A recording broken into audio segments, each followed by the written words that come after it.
The Portland Trailblazers just made a huge announcement that is going to affect every single fan for this upcoming season. What's going on, everybody? Welcome back to the channel. I hope you guys are having a great day so far. Today, I want to talk about the Portland Trailblazers and the new media rights deal they just announced. Now, I know not everyone who's subscribed to this channel is a Trailblazer fan, and so feel free to click off of this if this doesn't really pertain to you. However, they made a huge announcement and it pertains to Blazer fans, so I figured it'd be worth getting on the mic and recording a video. Now, I wasn't really planning on uploading a video today, as I did upload a video yesterday, and so if you haven't seen that one, I'll make sure to link it down below in the description or put it up in the corner right now. So this will kind of be a bit of a bonus video this week, but I had to talk about the news, and so let's get into it. Before the video gets started, guys, please make sure to hit that subscribe button and comment below. Let me know your thoughts on what topics or NBA teams in general you want to hear me talk about next. And of course, like the video. That's the #1 way to support the channel, so I'd greatly appreciate it. But with all that said, let's get right into the video. So it seemed like for a while now, we knew that the Portland Trailblazers and Root Sports were going to come to an inevitable split,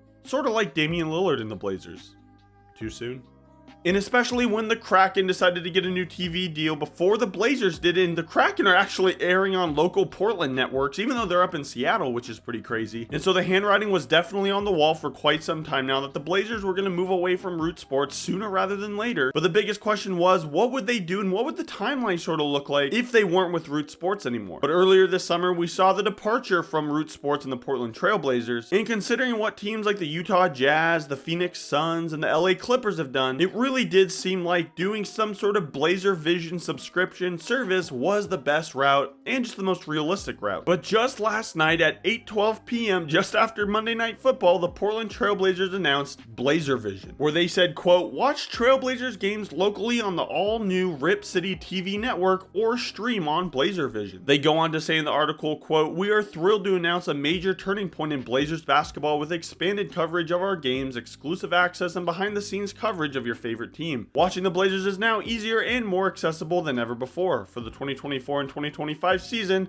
watch games over the air on the Rip City TV network utilizing a basic antenna connection or smart TV. The Rip City Television Network is in partnership with K2 and their family of affiliates across the region." They go on to list all the different channels across all of Oregon and Washington where the Portland Trailblazers games are going to be streaming. Primarily, if you're in the Portland area, that's going to be on K2. But then if you're down in Eugene, they have the TBD TV network and a couple other ones scattered across the Pacific Northwest. Really, the only big spot where you won't be able to watch the Blazer games is if you're over in Bend or the Redmond area in the Deschutes County, and then far southern eastern Oregon. However, even if you don't have access to it being streamed over the air and over the TV like an antenna, you still have access to Blazer Vision. And I quote, "Blazer Vision is now streaming across Rip City. Blazer Vision is the simplest way to watch Trailblazers games wherever you may be. Stream on your smartphone, smart TV, or computer so you never miss a moment of the action. Fans can subscribe to the Blazer Vision and access live games through the NBA app or NBA.com from any supporting web browser or device." End quote. They also go on to mention that as a gift to early subscribers, they are providing 2 free tickets to select games in the upcoming season, which is pretty fun. But what does all that mean? Essentially now, there is no excuse and no reason why people can't be watching Blazer games for a good price. The Blazer Vision is a one-time payment of $120 for the entire year. And honestly, if you're not paying for a streaming service like Fubo or Sling TV, that is a great deal to get every single Portland Trailblazers game. And at least as of right now, it seems like that includes every road game, the normal blackout games that would be on League Pass, nationalized televised games, and of course all the local home games. Plus you get 2 free tickets to games, which is pretty sweet. But this also makes it really easy for anyone who is already paying for some sort of cable service and has an antenna, as the K2 channel in the Portland metro area is kind of like the news network channel, and so it's going to be really easy for you to be able to watch it, and chances are it's already free. Now of course you're probably already paying for another subscription service, but in that sense, it's free. I think this is a huge win for the Portland Trailblazers, and it's fun to see them finally make a good decision and just move in the direction that everyone else is. Now honestly, this is a bit long overdue. They probably should never have signed that deal with Root Sports to begin with, and I think they could have sort of been the pioneers doing this even before the Phoenix Suns did a couple of years ago. But regardless, it's better late than never, and I think the fact that fans will be able to watch games for pretty cheap. I mean, if you pay the one-time subscription price, you're only paying about $1.50-ish per game, which considering you also get the pre, half, and post-game shows, that's a pretty good price. That also allows you to travel with it, and so if you're going away for the holidays or you're just traveling at some point during the year, you can still have access to all these games even if you're not locally here in Oregon. I think that'll just get a lot more fans interested in the team again, considering the Blazers are likely going to be one of the worst teams in the NBA this year, and so to have some sort of incentive that gets a lot more eyeballs on it is going to be a lot of fun. And considering last year the fact that they dropped nearly 61%, I believe it was, in their streaming numbers, I think they knew right then and there that this team wasn't going to be able to pull the kind of attention it was beforehand on Root Sports, so they had to make a change, and I think they made the right one. I'm really excited for this upcoming season, and I think it's going to be a blast being able to watch the Blazers and watch them a lot easier. So make sure to comment below, let me know what you think. Again, a little bit of a bonus video this week. I just wanted to talk about the Blazer vision and the new changes that the Blazers are making. I think they're moving in the right direction, and so I'm super excited for what's to come. Make sure to comment below, let me know what you think of this new media rights deal with K2 News and the streaming network as a whole, and Blazer Vision. Are you going to get it? Is it worth the money? And don't forget to subscribe to the channel and like the video on your way out of here. Thank you guys so much for watching. I hope you guys have a blessed rest of your day, and until next time, I'll see you later.